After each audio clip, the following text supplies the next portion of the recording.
driven by their insatiable hunger, that sudden chill in the air, the heavy footsteps you hear behind you, and the faint breath on your neck. These are the children of the night.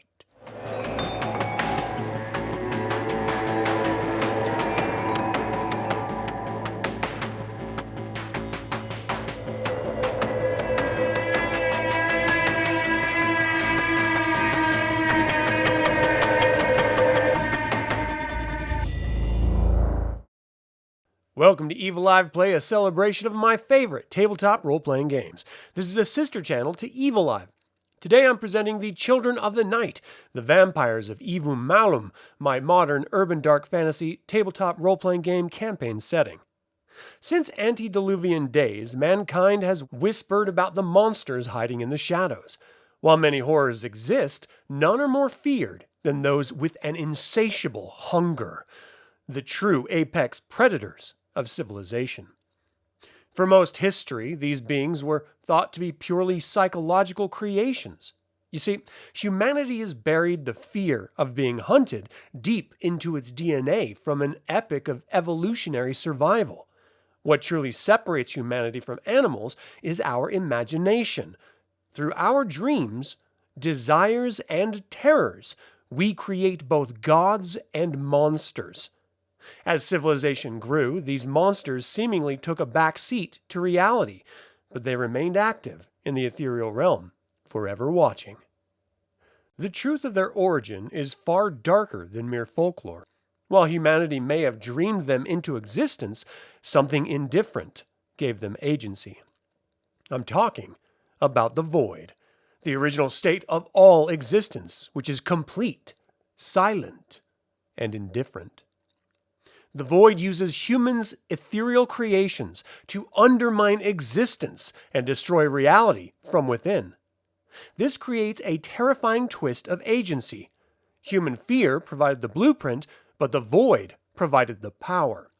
Even the celestial powers have no control over these manifestations of the human psyche. The history of the vampire is organized by a rigid hierarchy of blood, determined by the generation of the being. Legend speaks of an original source that created 5 children. Each vampire family is derived from one of these 5 children, with their specific strengths and weaknesses inspired by the region of the world where they originated. The older the vampire, and the older their creator, the more potent they become. This potency allows them to tap into the void through the ethereal to manifest unknown, terrifying powers. In the Ævum Malum setting, the folklore surrounding vampires is a double-edged sword. Their powers are fueled by mankind's fears, while their vulnerabilities are powered by mankind's hopes. They possess incredible supernatural prowess, including enhanced physicality, supernatural agility, and the ability to fascinate humans with their minds. High-level manipulation even allows them to transform into rats, wolves, or bats, or even take flight. However, they are not truly immortal in the way Celestials are.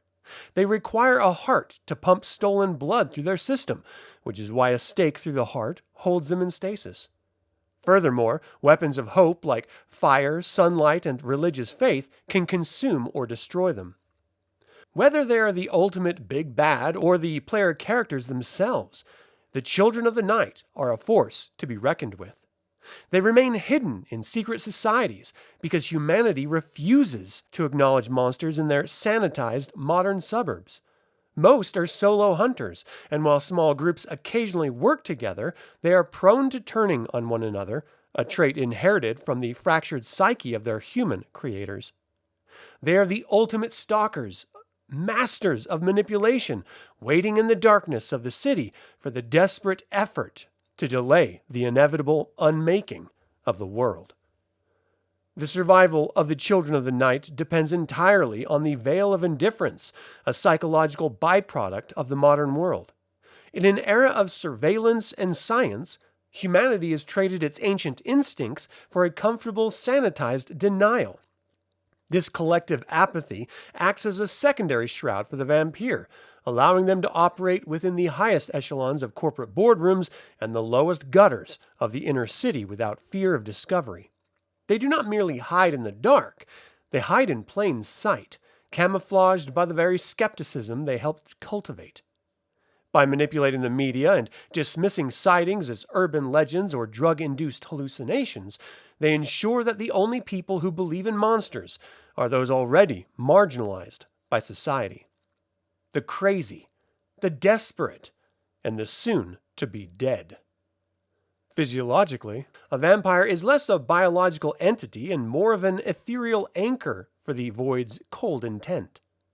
Because they are fueled by the collective nightmares of the living, their presence creates a static in the local symphony that sensitive individuals and certain celestial beings can perceive as an unnatural dread. This resonance is what allows them to sense the life force of others. They aren't just looking for blood, they're tracking the heat of a soul that still belongs to reality. However, this connection is a heavy burden. To exist as a manifestation of fear is to be eternally separated from the bright dream of existence. They are the ultimate exiles, forever standing on the precipice of the void, drawing just enough stolen life from their victims to keep from being pulled back into the absolute, silent nothingness that granted them their power. Thank you for watching today's Ævum Malum episode. Subscribe and ring the bell if you're new to the channel. Don't forget to click the like button and comment to let others learn about this dark and engaging modern urban fantasy tabletop role-playing game campaign setting.